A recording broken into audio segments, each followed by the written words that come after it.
30 की दहाई के वस्त में अंग्रेज राज के जेर असर इस्लामी पर्दे से मुताल्लिक भी एतराजात शुरू हो गए। सैयद मौदूदी ने इस मौजू पर भी कलम उठाया और यूं उनकी किताब पर्दा मंजर आम पर आई। इस हसासियत को बहुत अच्छी तरीके से महसूस कर लिया था कि मगरिब इस तरह से एक पर्दे का जो हुक्म है इस्लाम का और कुरान का, इस हुक्म को कहीं नज़रअंदाज न कर दिया जाए या इसकी अहमियत को कम न कर दिया जाए। और औरत को इस फरेब में मुब्तला करने की लहर कि घर उसके लिए कैद खाना है और बाहर जो जाना है जो उसकी आज़ादी निस्वां का नारा लगाने वाले लोग थे। तो मौलाना उन सब का मुकाबला करते हुए नौजवानों को फिर इस्लाम की तरफ लाना चाहते थे। इस बुनियाद पर मौदूदी साहब ने एक अहम कदम उठाया और मैं ये खुद समझता हूँ कि ये उनका एक जिहाद था।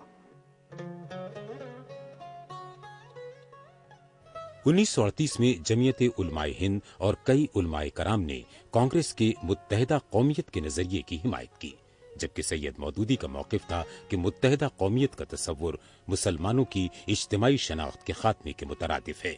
जब मगरिब में टेरिटोरियल नेशनलिज्म, रेशियल नेशनलिज्म ये सब परवान चढ़े तो सबसे पहले अल्लामा इकबाल ने उसको चैलेंज किया।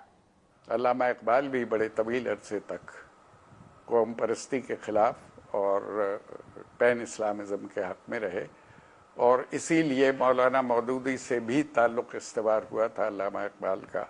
लेकिन जिस क़ुव्वत के साथ, दलाइल की सेहत के साथ और मगरबी अक़वाम की तारीख़ के तनक़ीदी मुताले के साथ मौलाना मौदूदी ने इस मौजू पर लिखा है। उसने जहनों की आबियारी की है और बड़े पैमाने पर पूरी तहरीक के दिलों में चलने वालों में एक हौसला और एतमाद पैदा करने की कोशिश नजर आती है और ये बड़ी कामयाब कोशिश है। 20वीं सदी के अजीमुल मर्तबत शायर डॉक्टर अल्लामा इकबाल ने उन्हें दावत दी कि वो सूबे पंजाब आकर दीन इस्लाम पर जदीद राहों पर तहकीक और इस्लामी तदरीस का बाकायदा आगाज करें।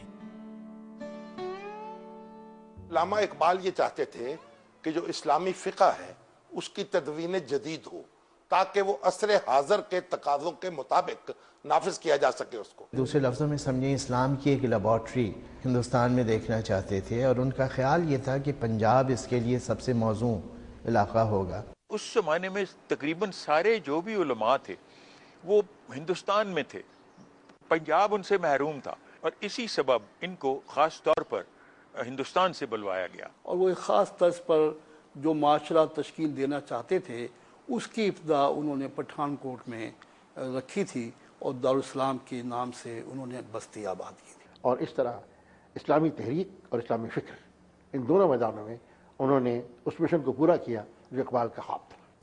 आज भी अरबी ज़बान उसी मकाम पर है, कुरान उसको पकड़ के बैठ गया है। सैयद मौदूदी की तालीमात का सबसे ज्यादा असर नौजवान तबके पर हुआ। गोया उनके ख्यालात अब एक तहरीक की सूरत इख्तियार कर रहे थे, लिहाजा उन्होंने एक साले जमात की जरूरत के उन्वान से एक मजमून लिखा जो अप्रैल 1941 में तर्जुमानुल कुरान में शाये हुआ।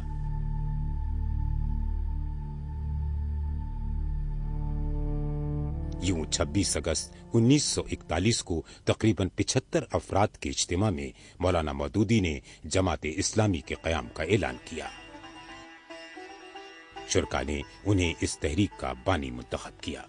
मौलाना मौदूदी को एक ऐसी इनकलाबी जमात की ज़रूरत थी कि जो पूरे इस्लाम को निज़ाम हयात के तौर पर कबूल भी करे और वो इनकलाब ये हो कि जिसमें अमन कायम हो, अदल कायम हो और जो हुक्मरान बने वो अल्लाह ताला की इक़्तिदार को एक अमानत समझे। नज़र ऐसा आता है कि मौलाना मौदूदी वहाँ पर कोई अपनी मुमताज़ जगह पाने में नाकाम रहे, इसलिए उन्होंने कोशिश की कि अपनी एक अलहदा से जमात जो है वो बनाई जाए। मकसद सियासत में हिस्सा लेना नहीं था बल्कि मुसलमानों की माशरत में दीनी अक़दार का अहया और फ़रोग़ था। तहरीक आज़ादी के दौरान मौलाना मौदूदी ने कांग्रेस के हामी उलमा का साथ नहीं दिया। दूसरी जानिब वो मुस्लिम लीग के मौक़िफ़ से भी मुकम्मल तौर पर मुत्तफ़िक़ नहीं थे। ये सोचा जाता था कि जो क़यादत है तहरीक की वो क्योंकि इस्लामी नज़रियात पे अबूर नहीं रखती, लिहाजा ये ना पाकिस्तान होगा, ये इस्लामी रियासत नहीं होगी। मौलाना मौदूदी ने ये बात ज़रूर कही थी کہ قائد اعظم کے پاس ایسی ٹیم نہیں ہے کہ جو آزاد مسلم ملک کا انتظام سنبھال سکے، اور یہ بات بعد میں ثابت بھی ہو گئی، اور خود قائد اعظم نے یہ بات کہی تھی کہ میری جیب میں کھوٹے سکے ہیں۔ ان کا یہ خیال تھا کہ ہم یہاں مسلمانوں کو تو اکٹھا کر لیں گے، مگر جو مسلمان وہاں رہ جائیں گے ان کا کون تحفظ کرے گا؟ تو وہ یہ سوچ تھی، یہ خدا نہ خواستہ ایسی سوچ نہیں تھی کہ ایک علیحدہ ملک نہ بنے۔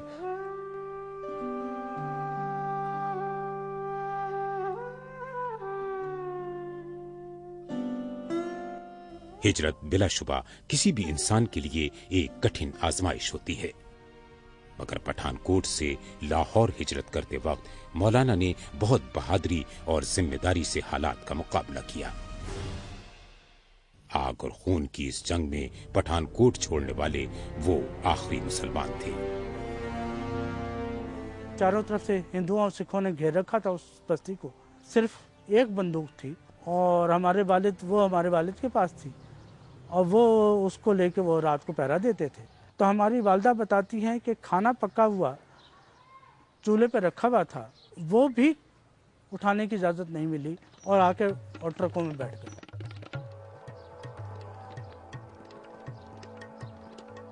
لاہور آ کر رہائش کے سلسلے میں انہیں کچھ عرصہ پریشانیوں کا سامنا رہا، اور جب اچھرا کے علاقے میں انہیں کسی طرح ایک مکان نصیب ہوا تو اس کے ایک حصے میں رہائش اختیار کی اور باقی حصے کو جماعت اسلامی کا دفتر بنا دیا۔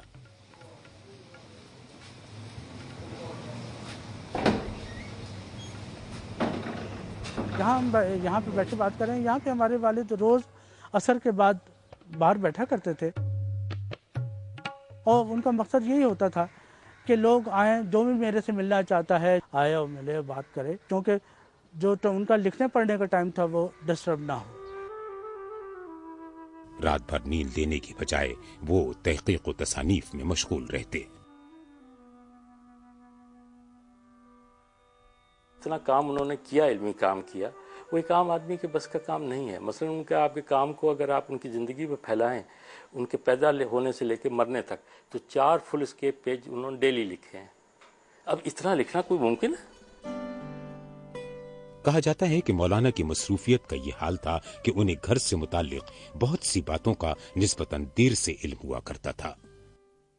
ایک بار چھوٹے بہن بھائی میرے بیمار تھے کافی، تو امی نے نوکر سے کہا کہ ڈسپینسر سے کہو کہ آ کے ٹیکا لگا جائے۔ نوکر نے آ کے کہا کہ ڈسپینسر کہہ رہا ہے میرے پاس بالکل ٹائم نہیں ہے، گھر کے ڈاکٹر صاحب سے لگواؤ۔ تو انہوں نے ایک دم پوچھا کہ گھر کے ڈاکٹر صاحب کون ہیں؟ امی نے کہا یہ موزی سامنے بیٹھا ہے، یہ ہے گھر کا ڈاکٹر۔ تو ابا جان نے حیران ہو کے میرے بھائی کی طرف دیکھا، کہنے لگے یہ کب گیا میڈیکل میں، اس نے کب لیا میڈیکل؟ 23 دسمبر 1947 مولانا ابوالعلا مودودی کی قیادت میں اسلامی جمعیت طلبہ کی بنیاد ڈالی جاتی ہے۔ شروع سے ان کے ذہن میں یہ بات رہی ہے کہ نوجوانوں کو اہمیت دینی چاہیے، اور نوجوانوں کی ذہنی اور اخلاقی تربیت ہی اسلام کی نشر ثانیہ کی بنیاد بن سکتی ہے۔ ایک اور چیز ہے جس پہ میں ضرور ان کا ذکر کرنا چاہوں گا، سیاسی جماعت کو بڑا منظم کیا ہے، جو بھی سسٹم بنا کر دے کر گئے ہیں وہ ابھی تک قائم ہے، اور اس میں سے ایک پہلو ہے جس میں بہت ساری سیاسی جماعتیں پیچھے رہ گئی ہیں، کہ نوجوانوں کی تربیت۔